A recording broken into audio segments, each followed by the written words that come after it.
de l'Afrique a commémoré conjointement avec le 46e anniversaire de la Commission économique des États de l'Afrique de l'Ouest. Cette commémoration conjointe se déroule du 22 au 30 mai au Burkina et dans les autres pays avec au programme des activités sportives et culturelles ainsi que des panels.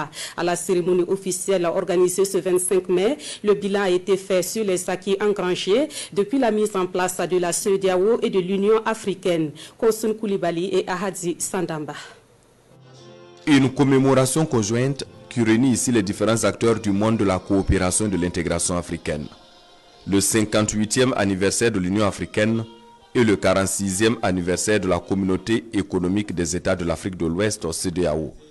Une double commémoration qui se penche sur la contribution des arts, de la culture et du patrimoine au développement socio-économique de l'Afrique. Le secteur des arts, le secteur culturel aussi, a été fortement impacté avec l'annulation des festivals et grandes manifestations culturelles, la fermeture des salles de spectacles, etc. C'est pourquoi il faut œuvrer à la mise en œuvre d'actions fortes de soutien à l'industrie culturelle et créative africaine afin de donner un nouveau souffle au secteur. Il s'agit là pour ces acteurs d'apprécier le chemin parcouru par les deux institutions et d'affiner les perspectives pour la renaissance culturelle africaine. À cette tribune, l'on appelle donc à la responsabilité de tous les Africains, surtout la jeunesse, pour la construction de l'Afrique de nos rêves. L'Afrique n'est pas seulement une terre où nous vivons.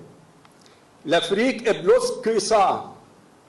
C'est un sens et un concept qui nous habite partout où nous vivons. Chers amis, l'Afrique est dans notre sang. Vive l'Afrique! Vive l'Afrique! Vive l'Afrique! Cette commémoration se tient depuis le 22 mai et ce jusqu'au 30 mai avec plusieurs activités sportives et culturelles au programme.